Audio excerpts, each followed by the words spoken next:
A very good morning and welcome back to Study IQ Judiciary. My name is Praveen Kumar and this is your family law series, right? So today in the family law series, we will discuss the applicability of the Hindu Marriage Act. तो आज हम discuss करेंगे कि Hindu marriage act कहाँ पर apply होता है और कहाँ पर अप्लाई नहीं होता है। इस संदर्भ में सबसे पहले the section is section number 1। आपका जो सेक्शन 1 है हिंदू मैरिज एक्ट का, वो आपको बताता है नंबर 1 कि जो हिंदू मैरिज एक्ट है it applies to all Hindus in India, all Hindus domiciled इन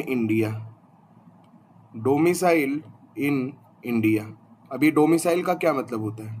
देखिए, डोमिसाइल का एक कॉन्सेप्ट है और it is a different concept from citizenship. यह नागरिकता से एक अलग कॉन्सेप्ट होता है।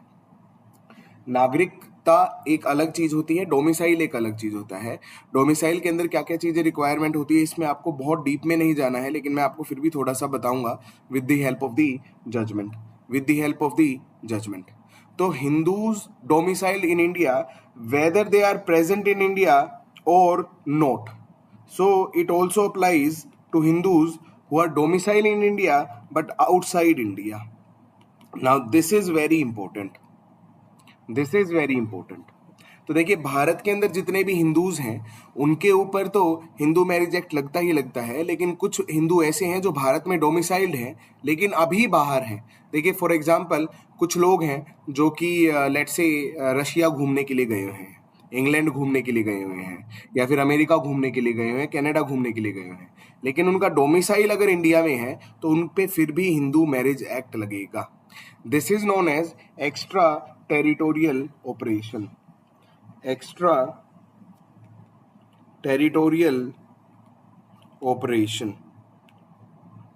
ये एक्स्ट्रा टेरिटोरियल ऑपरेशन क्या होता है? यह एक्स्ट्रा टेरिटोरियल ऑपरेशन होता है कि इंडियन टेरिटरी, देखिए हिंदू मैरिज एक्ट का जो टेरिटोरियल ऑपरेशन है वो क्या है, that it extends to the whole of the territory of India. पहले ये जम्मू एंड कश्मीर पे नहीं लगता था, लेकिन अब ये जम्मू एंड कश्मीर पे भी लगता है। So it extends to whole of India, पूरे भारत पर लगता है। लेकिन अगर कोई हिंदू है, वो इंडिया में डोमिसाइल्ड है, लेकिन वो इंडिया में अभी प्रेजेंट नहीं है, ही इज आउटसाइड इंडिया, उसके ऊपर भी हिंदू मैरिज एक्ट लगेगा। This is known as extra territorial operation. इसीलिए जो पर्सनल लॉज हैं उनको क्या बोला जाता है? And this is a question for your prelims. उनको बोला जाता है लेक्स डोमिसिली। तो वो डोमिसाइल से गवर्न होते हैं। जो पर्सनल लॉज होते हैं, for example Hindu marriage act, वो आपके डोमिसाइल से कवर होते हैं। सिमिलरली अगर हम प्रॉपर्टी रिलेटेड लॉज की बात करें तो प्रॉपर्टी के लॉज अलग होते हैं। They are lex loci. So property से रिलेटेड लॉज वहां के लगते हैं जहां पर प्रॉपर्टी आपकी सिचुएट करती है। सो प्रॉपर्टी पे अभी नहीं जाएंगे, पर्सनल लॉज पे आते हैं। सो मैरिज का जो कॉन्सेप्ट है इट इज अ लेक्स डोमिसिली, मतलब it is a law of the domicile will apply on the marriage. अब सवाल घूम फिर के आता है कि ये डोमिसाइल क्या होता है? देखिए, जब भी कोई इंसान पैदा होता है तो उसके साथ उसका डोमिसाइल ऑफ ओरिजिन जो है इट अटैचेस। जब भी कोई इंसान जहां पर भी पैदा होता है उसके साथ वहां का उसका डोमिसाइल ऑफ ओरिजिन अटैच कर जाता है। इस पे please write down the first judgment. पहली जजमेंट है आपकी CBI versus, first judgment is your CBI versus Ram Narayan 1955 supreme court. CBI versus Ram Narayan 1955 supreme court. देखो, ये जजमेंट क्या कहती है? Let's say there is one place, this is one place and this is another place. यहां पे कोई इंसान जो है वो यहां से मूव करके यहां पर चला गया है, एक जगह से मूव करके वो दूसरी जगह पर चला गया है।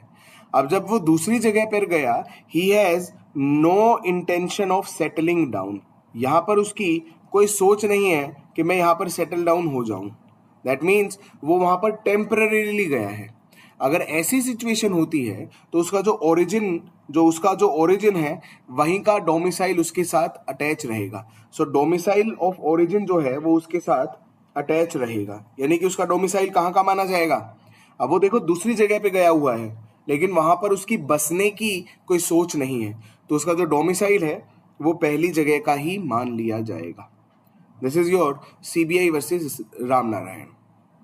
नेक्स्ट इंपॉर्टेंट जजमेंट, और जो आपके एग्जाम्स में कई बार प्रीलिम्स में पूछी भी जा चुकी है कि ये जो जजमेंट है ये किस टॉपिक पर बेस्ड है। That judgment is your Sondur Gopal versus Sondur Rajni.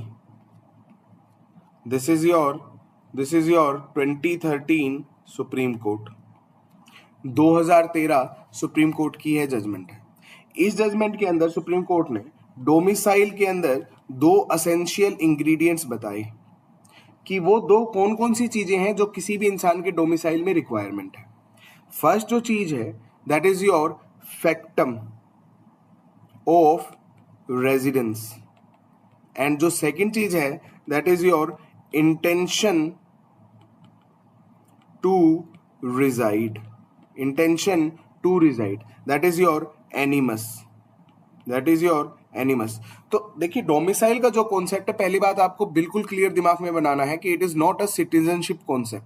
Bharat का जो नागरिक है वही जरूरी नहीं है कि भारत में डोमिसाइल्ड हो, उसके अलावा उसके अथवा भी कई लोग हो सकते हैं जो भारत में डोमिसाइल्ड हो, राइट। अब डोमिसाइल के अंदर आपको दो चीजें देखनी है, एक तो फैक्टम एंड एक एनिमस, यानी कि एक तो आपको फैक्ट देखना है कि उसका रेजिडेंस है कहां पर, और दूसरा कि उसकी वहां पर रहने की इंटेंशन है कि नहीं है। This is also important. जैसा कि हमने यहां पर देखा पहले एग्जाम्पल में सीबीआई वर्सेस रामनारायण में कि एक इंसान जो है वो एक जगह से दूसरी जगह पर मूव तो हो गया है, लेकिन यहां पर उसकी रहने की कोई इंटेंशन नहीं है, परमानेंटली सेटल डाउन होने की कोई इंटेंशन नहीं है। तो अगर उसकी परमानेंटली सेटल डाउन होने की कोई इंटेंशन नहीं है तो इन दैट सिचुएशन आपका डोमिसाइल ऑफ ओरिजिन ही आपके साथ जुड़ा रहेगा, यानी कि आप जहां से आए हैं वहीं के डोमिसाइल माने जाओगे, यानी कि आप जहां से आए हैं वहीं का आपके ऊपर पर्सनल लॉ अप्लाई होगा।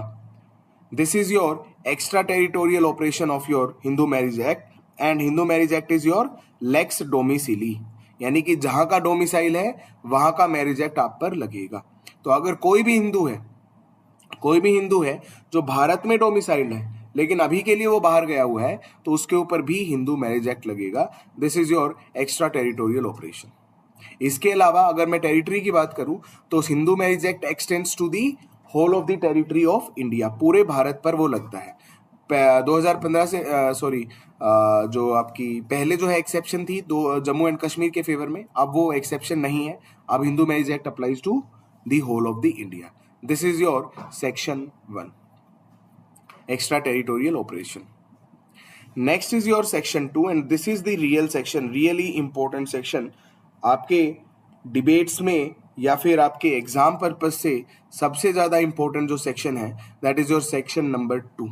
It will tell you the applicability of the Hindu marriage act, कि हिंदू मैरिज एक्ट किस किस व्यक्ति पर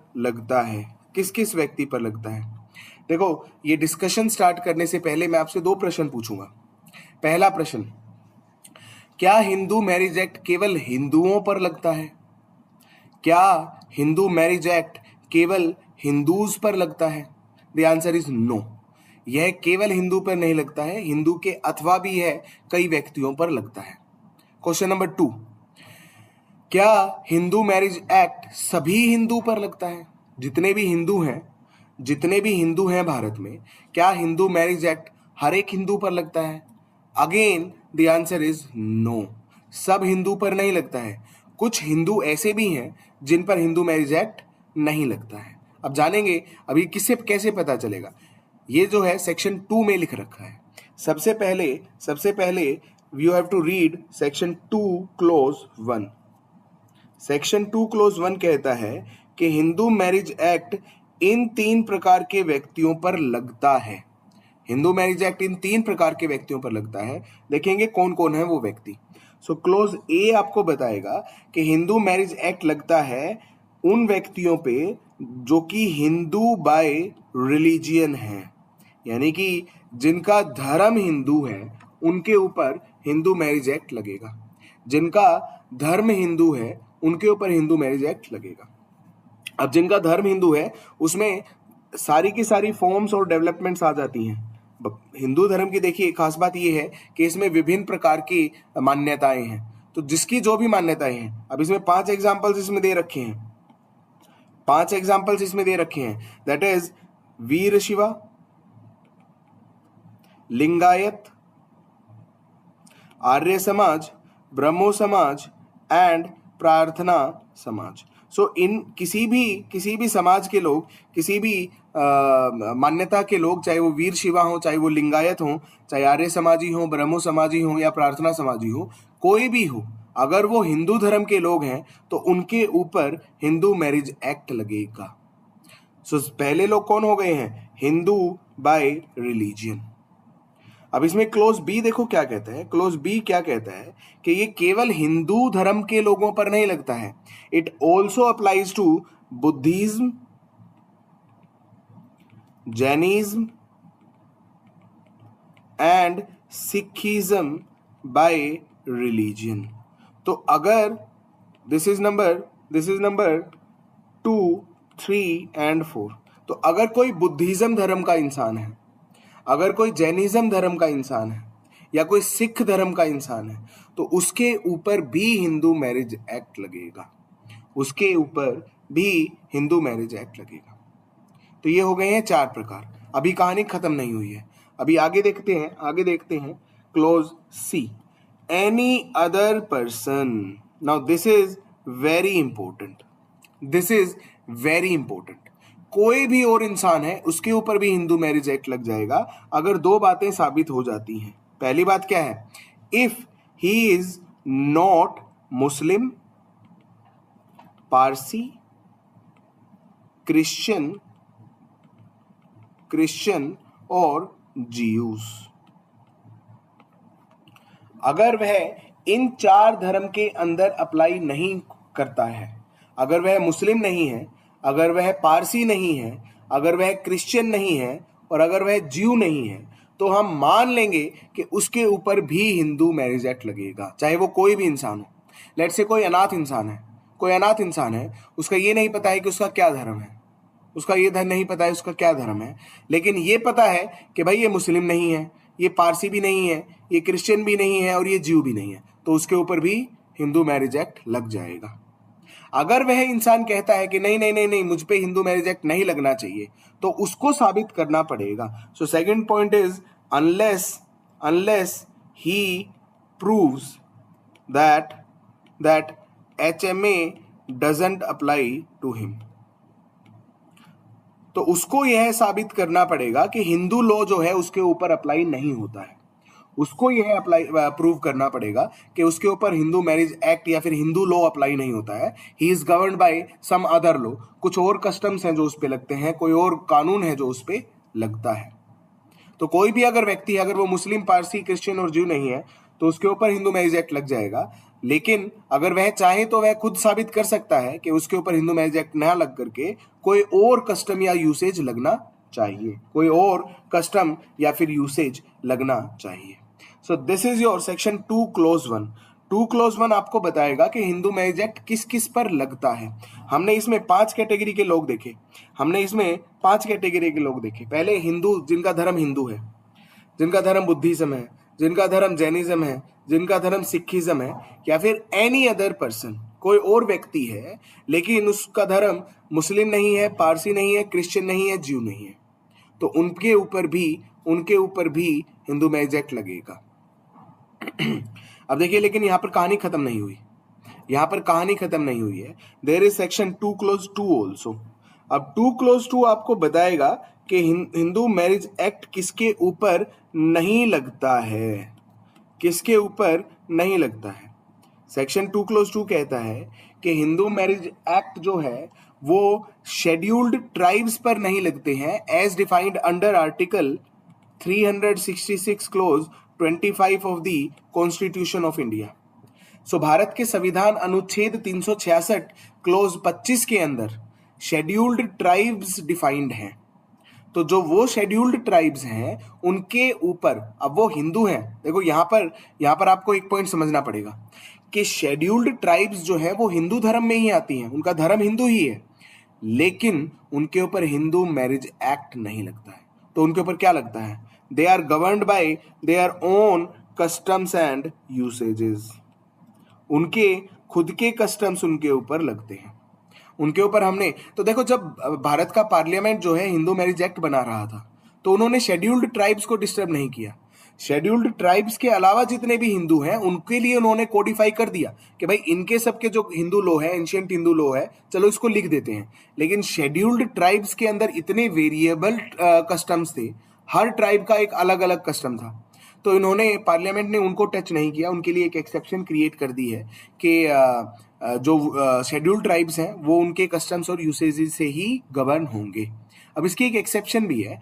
एक्सेप्शन ये है कि unless the central government says so, जो सेंट्रल गवर्नमेंट है वो चाहे तो किसी भी शेड्यूल्ड ट्राइब पर, अगर सेंट्रल गवर्नमेंट है, भारत का जो संविधान पार्लियामेंट है, संसद है और केंद्र की सरकार है, सो अगर केंद्र की सरकार चाहे तो शेड्यूल्ड ट्राइब्स पर भी हिंदू मैरिज एक्ट को लगा सकती है।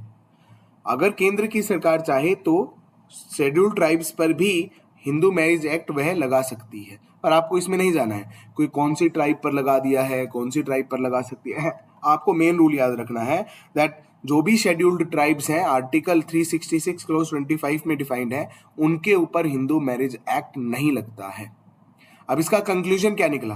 देखो कंक्लूजन ये है निकला कि हिंदू मैरिज एक्ट जो है वो हिंदूज के अलावा बुद्धिस्ट, जैनिज्म और सिखिज्म पर भी लगता है, लेकिन माइनस कर दीजिए शेड्यूल्ड ट्राइब्स, लेकिन शेड्यूल्ड ट्राइब्स पर नहीं लगता है। इसीलिए कहते हैं कि हिंदू मैरिज एक्ट जो है वो केवल हिंदुओं पर नहीं लगता है, हिंदू के अथवा भी किसी पर लगता है, और सभी हिंदुओं पर भी नहीं लगता है, क्योंकि शेड्यूल्ड ट्राइब्स हिंदू हैं तो उन पर भी हिंदू मैरिज एक्ट नहीं लगता है। Now you have to remember this, आपको यह याद रखना पड़ेगा, क्योंकि यह प्रीलिम्स में अनेकों बार पूछा जा चुका है, अनेकों बार पूछा जा चुका है। अब आते हैं, ये हो गया सेक्शन 2 क्लोज 1 और 2 clause 2। Next is your section 2 close 3। Section 2 close 3। अब देखो सेक्शन 2 क्लोज 3 एक बहुत अच्छी बात बोलता है, बहुत अच्छी बात बोलता है लेकिन इसको तोड़ मरोड़ करके पेश किया जाता है। इस बात को जो है तोड़ मरोड़ करके पेश किया जाता है। देखो सेक्शन 2 क्लोज 3 क्या कहता है। सेक्शन 2 क्लोज 3 कहता है कि भाई इस एक्ट के अंदर हम बार बार कहेंगे कि अगर किसी भी दो व्यक्तियों को शादी करनी है तो वह मेल जो है 21 साल से बड़ा होना चाहिए, फीमेल जो है 18 साल से कम होनी चाहिए। तो बार बार क्या हम यही लिखते रहेंगे, बार बार क्या हम यही लिखते रहेंगे कि अगर कोई भी हिंदू शादी करना चाहता है, सिखिज्म शादी करना चाहता है, जैन शादी करना चाहता है, या फिर कोई भी जो ऐसा इंसान है जो मुस्लिम, पारसी, तो क्या हर बार ये पूरी चीज रिपीट करनी पड़ेगी हमें? तो ये एक्ट कहता है कि नहीं, हम हर बार यह पूरी चीज एक्ट रिपीट नहीं करेंगे। हमें जब भी किसी व्यक्ति के बारे में लिखना होगा तो हम केवल एक शब्द यूज करेंगे। हम क्या शब्द यूज करेंगे? We will use only one term, that is Hindu. हम केवल एक शब्द यूज करेंगे, हिंदू। अब इस हिंदू शब्द का जो मतलब है वो यह नहीं है क्या कि हिंदू बाय रिलीजन। हम हिंदू धर्म के बारे में नहीं बोल रहे हैं। हम जब भी इस एक्ट में कहीं पर लिखेंगे ना हिंदू, फॉर एग्जाम्पल इसका टाइटल ही उठा लो, इसके टाइटल में लिखा हुआ है हिंदू मैरिज एक्ट, लेकिन क्या यह सिर्फ हिंदू धर्म की बात कर रहा है? नो, हमने अभी पढ़ा है कि इसके अंदर हिंदू धर्म के अलावा यह बुद्धिज्म धर्म पर भी लगता है, जैनिज्म पर भी लगता है, सिखिज्म पर भी लगता है, इन सब पर लगता है ये, राइट। लेकिन शब्द यूज किया गया है सिर्फ हिंदू। तो यह सेक्शन 2 क्लोज 3 आपको समझाएगा कि जब भी हमने हिंदू शब्द यूज किया है तो उसका अर्थ यह नहीं है हिंदू बाय रिलीजन। उसका अर्थ क्या है? उसका अर्थ है any person to whom this act applies, any person to whom this act applies. तो कोई भी ऐसा व्यक्ति जिस पर हिंदू मैरिज एक्ट लगता है उसको हमने सिर्फ एक शब्द से बोलना शुरू कर दिया है, हिंदू।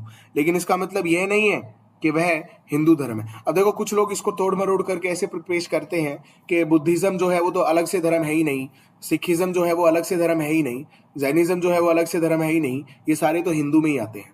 ऐसा नहीं है, यह सिर्फ एक कन्वीनियंस के लिए टर्म यूज करी गई है कि भाई पूरे एक्ट में हम ये सारी चीजें बार बार रिपीट नहीं करेंगे, हम केवल एक शब्द यूज करेंगे, हिंदू। और हिंदू से तात्पर्य यह नहीं है हिंदू बाय रिलीजन। हिंदू से क्या तात्पर्य है? हिंदू से तात्पर्य यह है कि वह सभी लोग जिनके ऊपर यह एक्ट अप्लाई करता है, जिसके अंदर हिंदू बाय रिलीजन। देखो जब भी हिंदू धर्म को रिलीजियन के कॉन्टेक्स्ट में यूज किया जाएगा तो वो पूरा लिखेगा हिंदू बाय रिलीजियन, ऐसे लिखेगा वो। लेकिन जब वो हिंदू बाय रिलीजन नहीं लिख रहा है, केवल हिंदू शब्द लिख रहा है, तो उससे वो इंडिजिनस जितने भी रिलीजन्स हैं, देखो ये सारे के सारे इंडिजिनस रिलीजन्स हैं। इंडिजिनस इन द सेंस ये सारे के सारे धर्म जो है वो हिंद की धरती पर ही पैदा हुए हैं। तो चाहे वो सनातन धर्म है, चाहे वो सिख धर्म है, चाहे वो बौद्ध धर्म है, चाहे वो जैन धर्म है, ये सारे इसी धरती पर इंडिजिनस रिलीजन्स हैं। तो इनको सबको सिर्फ एक शब्द से इस एक्ट के अंदर सिर्फ कन्वीनियंस के तौर पर यूज कर लिया गया है कि बार बार सारे शब्दों को रिपीट करने की जरूरत ना पड़े, हम केवल एक ही शब्द लिख दें। आप अपने आप समझ जाओ कि इस शब्द का अर्थ है कि धर्म से हम बात नहीं कर रहे हैं, हम बात कर रहे हैं उन सभी व्यक्तियों के बारे में जिस पर भी हिंदू मैरिज एक्ट अप्लाई होता है, हिंदू मैरिज एक्ट अप्लाई होता है।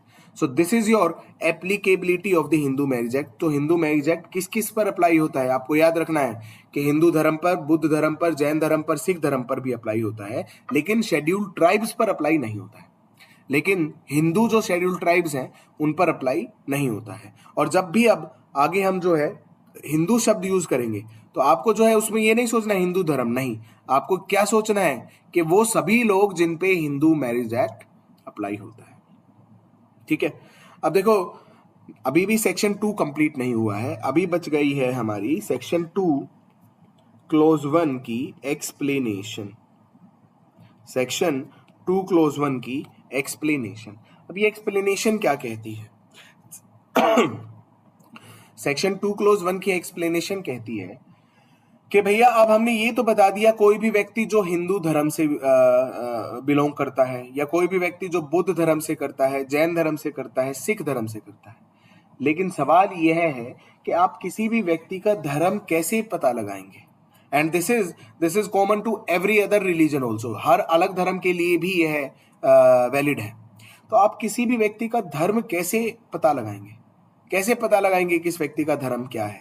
सपोज करिए डॉक्यूमेंटेशन नहीं है, यानी कि आपके पास कागजी कार्रवाई नहीं हो रखी है, आपके पास कोई कागज नहीं है, तो कैसे पता लगाएंगे कि आपका जो धर्म है वो क्या है?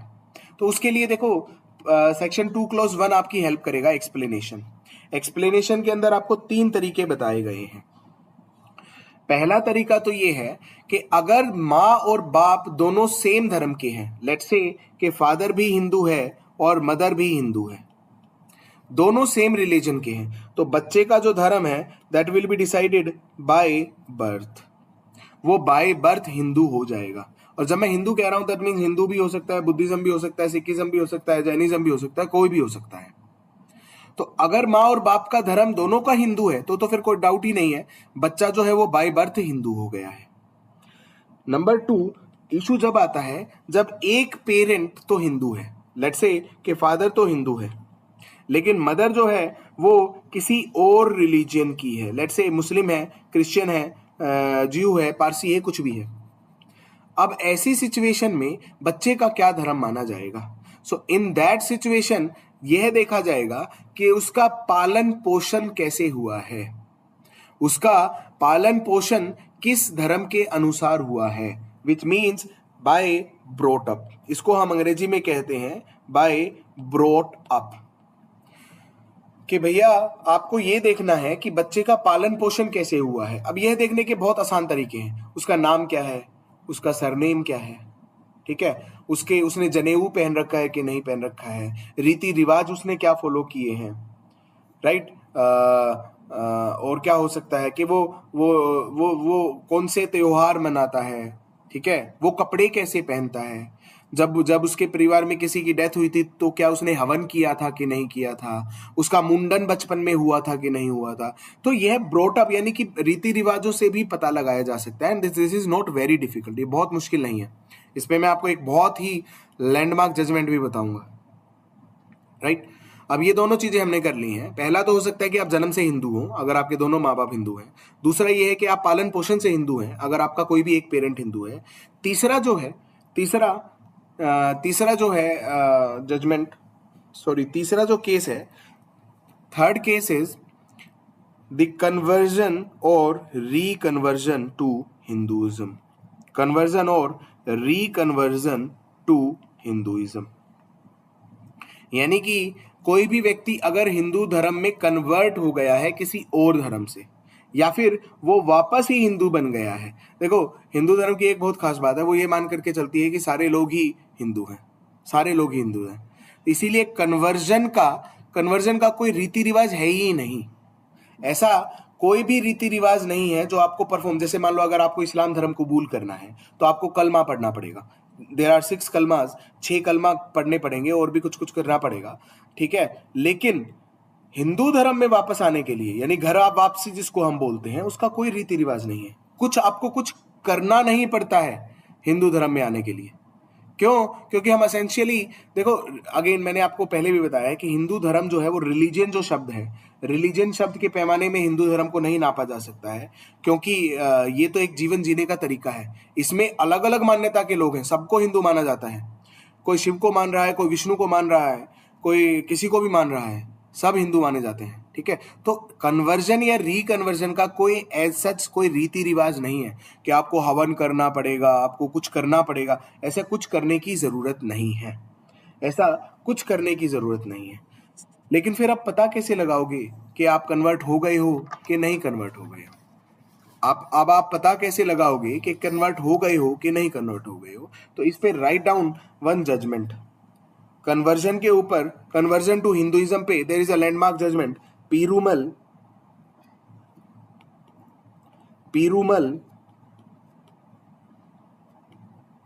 वर्सेस पुन्नुस्वामी।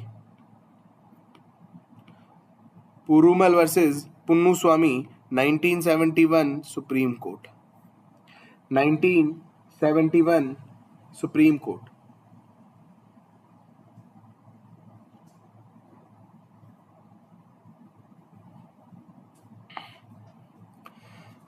1971 supreme court. देखो इसके अंदर, सुप्रीम कोर्ट के अंदर सुप्रीम कोर्ट ने आपको बेसिकली 2 टेस्ट बताए थे for conversion to Hinduism.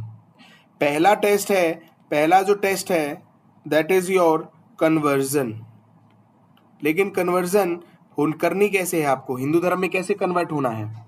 So conversion करने के लिए सबसे पहले आपकी सोच होनी चाहिए, दैट मीन्स योर इंटेंशन, कि अब आप हिंदू धर्म को फॉलो करना चाहते हैं। अब ये जो इंटेंशन है ये एक्सप्रेस भी हो सकती है, यानी कि आपने बोल करके बता दिया, आपने सबको चिल्ला चिल्ला के बता दिया है कि भैया आज से तो मैं हिंदू धर्म को फॉलो करूंगा। या फिर यह इंप्लाइड भी हो सकती है। अब इंप्लाइड जो आपकी इंटेंशन है वो कैसे दिखेगी? That will be reflected in your conduct आपके व्यवहार से पता चलेगा, आपके आचार से, सदाचार से पता चलेगा। फॉर एग्जाम्पल आपने हवन करने शुरू कर दिए हैं, फॉर एग्जाम्पल आपने जनेऊ धारण कर लिया है, फॉर एग्जाम्पल आप मंदिर में जाने लगे हैं, ठीक है। तो केवल इलेक्शन आते हैं ना तभी मंदिर में नहीं जाना होता है, इलेक्शन के अलावा भी मंदिर में जाना होता है। तो इन सब चीजों से पता चल जाता है कि आप कन्वर्ट हो गए हो। सो आपके अंदर 2 चीजें होनी चाहिए, intention and your conduct. Intention and your conduct, कि भाई अब आपने मन से सोच लिया है कि बस हिंदू धर्म को फॉलो करना है और फॉलो करना शुरू कर दिया है, दैट्स इट। दूसरी चीज विच is required is acceptance bye community. Acceptance bye community, कि हाँ अब लोगों ने भी मान लिया है, लोग भी ये जानने लग गए हैं कि भैया यह जो व्यक्ति है ये तो हिंदू धर्म के सारे रीति रिवाजों को फॉलो करता है, ये जो व्यक्ति है ये हिंदू धर्म के सारे रीति रिवाजों को फॉलो करता है। सो दैट्स इट, यही चीज चाहिए कि आज मैं सुबह उठा, मैंने सोचा कि मैंने हिंदू बनना है और मैंने अचानक से हनुमान जी को मानना शुरू कर दिया है, मैं मंगलवार को व्रत रखने शुरू कर दिए हैं, मैं मंदिर जाने लग गया हूँ और सब देखते हैं कि अच्छा ये तो यार मंगलवार को व्रत रखता है, ये तो अब कट्टर हिंदू बन गया है। सो दिस इज इट, इसके अलावा कुछ नहीं चाहिए है। And this is a very liberal test, बहुत ईजी सा टेस्ट है, किसी भी कंडीशन में लगा देते हैं। फॉर एग्जाम्पल अगर मैं आपको एक जजमेंट बताता हूँ, एक हिंदू मेल ने एक क्रिश्चियन लेडी से शादी करी, एक क्रिश्चियन विमेन से शादी कर ली, लेकिन जो शादी हुई वो सारे के सारे हिंदू रीति रिवाजों के अनुसार हुई, हिंदू धर्म की सेरेमनीज के अकॉर्डिंगली पूरी शादी हुई। तो जो ये फीमेल थी ना, इस फीमेल ने सारे हिंदू धर्म के जितने भी रीति रिवाज होते हैं शादी के समय सब फॉलो किए। तो सुप्रीम कोर्ट, अब ये मर गई, दिस लेडी डाइड। अब क्वेश्चन ये था कि जो बच्चे हैं उनका धर्म क्या होगा, और चलो इशू जो भी रहा होगा, अब सवाल ये था कि ये जो लेडी है जब इसकी शादी हुई ये हिंदू थी कि क्रिश्चियन थी, ये है सवाल है। तो सुप्रीम कोर्ट ने कहा कि वैसे तो इसका धर्म शुरू में तो क्रिश्चियन था, लेकिन ये हिंदू में कन्वर्ट हो गई थी। अब कैसे कन्वर्ट हो गई थी भाई? ये ऐसे कन्वर्ट हो गई थी कि इसने हिंदू धर्म के रीति रिवाजों को पालना शुरू कर दिया था। इसकी शादी में जितने भी विवाह संस्कार हुए, जितने भी कन्यादान हुआ, जो भी हुआ, सारे के सारे हिंदू धर्म के अनुसार हुए। तो कहीं ना कहीं इस लड़की ने क्या किया, इसने हिंदू धर्म को मानना शुरू कर दिया था। तो क्योंकि आपने हिंदू धर्म को मानना शुरू कर दिया है, now you are a convert to Hinduism, आप जो है हिंदू धर्म में कन्वर्ट हो गए हो। That's it, this is the only thing which is required. So ये आपका था सेक्शन 2, ये था आपका सेक्शन 2, जिसमें हमने दो बातें समझी। पहला तो एक्ट कहाँ पर अप्लाई होता है और कहाँ पर अप्लाई नहीं होता है। तो हिंदू धर्म के अलावा लोगों पर भी अप्लाई होता है, और हिंदू धर्म में ही जो शेड्यूल्ड ट्राइब्स है उन पर अप्लाई नहीं होता है। दूसरा हमने यह समझा कि किसी भी व्यक्ति का धर्म हिंदू है कि नहीं है, यह पता कैसे लगाएंगे। यह पता लगाने के लिए हमने 3 तरीके देखे कि अगर दोनों माँ बाप हिंदू है तो पैदा होते ही बच्चा हिंदू है, दोनों माँ बाप का धर्म अलग अलग है तो उसका देखा जाएगा पालन पोषण कैसे हुआ है, या फिर तीसरी सिचुएशन हो सकती है कन्वर्जन या फिर रिकन्वर्जन टू हिंदुइज्म, कि किसी भी व्यक्ति को हिंदू धर्म में मानना शुरू कर दिया है। कन्वर्जन के हमने टेस्ट भी देख लिए हैं। Now one last landmark judgement जो मैंने आपको बतानी है, that is your Maneka Gandhi. मैंने आपको बताया था कि मैं आपको ब्रोट अप पे यानी कि पालन पोषण पे बहुत इंपॉर्टेंट जजमेंट बताऊंगा। That is your Maneka Gandhi versus Indira Gandhi. This is 1984 Delhi high court. देखिए इस केस के जो फैक्ट हैं वो बहुत ही रोमांचक हैं और बहुत लोगों को ना मिसलीड भी किया जाता है। तो आपको आज सारे दिमाग के चक्षु जो है खुल जाने चाहिए। मेनका गांधी वर्सेस इंदिरा गांधी। देखिए इस केस के फैक्ट कुछ ऐसे हैं कि फिरोज गांधी जो हैं वो पारसी थे, ही वॉज अ पारसी। तो पहली इंपॉर्टेंट बात तो आपको यही समझनी है। देखिए एक बहुत ही ज्यादा खासकर कि एक रूमर फैलाया जाता है कि क्योंकि नाम शब्द फिरोज है तो फिरोज गांधी है जो वो मुस्लिम थे। अब ये बोल के एक वो रूमर सा फैलाया जाता है, पर ऐसा नहीं है। इस जजमेंट को पढ़िए, इसमें साफ लिखा हुआ है that he belong to a Parsi community. वह पारसी थे, जैसे रतन टाटा एंड ऑल हैं, ठीक है। ये क्या थे? पारसी कम्युनिटी से बिलोंग रखते थे। इनकी शादी हो गई इंदिरा गांधी के साथ, या फिर उस टाइम पे इंदिरा नेहरू थी, ठीक है। इनकी शादी हो गई इंदिरा नेहरू जी के साथ, Indira Nehru Gandhi. She was a Hindu, वह हिंदू थे। तो फिरोज गांधी की शादी किससे हो गई? इंदिरा गांधी से हो गई। इनका एक बेटा पैदा हुआ, वैसे और बच्चे थे लेकिन अभी के लिए केस के लिए समझिए, इनका एक बेटा पैदा हुआ, ही वॉज संजय गांधी। संजय गांधी जी की शादी हुई मेनका गांधी से, और शादी के बाद इनका बच्चा पैदा हुआ, ही वॉज वरुण गांधी, ठीक है। अब मैं बोल रहा हूं बच्चा पैदा हुआ, but he is Varun Gandhi is very senior to me, वो बहुत बड़े हैं मेरे से, ठीक है, बट मैं आपको फैक्ट समझाने के लिए बोल रहा हूं। अब संजय गांधी जी जो है ही गोट एक्सपायर्ड, इनका देहांत हो गया, ठीक है। एक प्लेन क्रैश में ही गोट एक्सपायर्ड। अब जैसे ही इनका देहांत हुआ तो मेनका गांधी ने कहा कि हमारी जो शादी है वो हिंदू मैरिज एक्ट से नहीं हुई, हमारी जो शादी है वो स्पेशल मैरिज एक्ट के तहत हुई है। कोई पूछे तो क्यों भाई स्पेशल मैरिज एक्ट के तहत क्यों हुई है? क्योंकि उन्होंने कहा कि मेरे जो पति हैं संजय गांधी, ही वॉज पारसी, वो पारसी थे और मैं हिंदू थी। अब हिंदू मैरिज एक्ट के अकॉर्डिंग तो केवल दो हिंदूज के बीच में शादी हो सकती है, इसीलिए हमारी शादी हुई है स्पेशल मैरिज एक्ट के हिसाब से। अब देखो लड़ाई क्या थी, लड़ाई ये थी कि अगर आपकी शादी हिंदू मैरिज एक्ट के हिसाब से हुई है तो माँ को, पत्नी को और बच्चे को, तीनों को 1/3 हिस्सा मिलेगा आपकी प्रॉपर्टी में। यानी कि इंदिरा गांधी को, मेनका गांधी को और वरुण गांधी को, तीनों को 1/3 1/3 1/3 हिस्सा मिल जाएगा प्रॉपर्टी में। लेकिन अगर आपकी शादी स्पेशल मैरिज एक्ट के तहत हुई है तो आपको मेनका गांधी को आधा हिस्सा मिलेगा और वरुण गांधी को भी आधा हिस्सा मिल जाएगा, लेकिन मदर का कोई रोल नहीं होता है। अब ये this is something which is your succession related topic, तो अभी आपको नहीं आता है, लेकिन आप वैसे समझ लीजिए फैक्ट समझने के लिए कि क्यों यह लड़ाई थी। तो अगर हिंदू मैरिज एक्ट के तहत शादी हुई है तो प्रॉपर्टी 1/3 1/3 1/3 तीनों को मिल जाएगी, यानी इंदिरा गांधी को भी 1/3 संजय गांधी की प्रॉपर्टी में से हिस्सा मिलेगा। लेकिन अगर स्पेशल मैरिज एक्ट के तहत हुई है तो माँ का कोई हिस्सा नहीं होता है, मतलब इंदिरा गांधी को कुछ नहीं मिलेगा, मेनका गांधी और वरुण गांधी दोनों को आधा आधा हिस्सा मिल जाएगा। तो लड़ाई ये थी। तो इस लड़ाई का जवाब जो है वो उसको आपको कैसे मिलेगा? इस लड़ाई का जवाब जो है एक सवाल से मिलेगा कि भाई जो ये संजय गांधी जी हैं इनका क्या धर्म था, इनका क्या धर्म था? संजय गांधी जी जो हैं इनका क्या धर्म था? क्या ये पारसी थे, क्या ये हिंदू थे? अब धर्म पता लगाने के लिए आपको क्या देखना है? अगेन सेक्शन 2 क्लॉज 3 की एक्सप्लेनेशन देखनी है। अगर माँ बाप दोनों सेम धर्म के हैं, दोनों हिंदू हैं, तो बेटा भी हिंदू होगा, कोई डाउट नहीं है। लेकिन यहाँ पर क्या हो गया है कि माँ और बाप दोनों अलग अलग धर्म के हैं, एक हिंदू है एक पारसी है।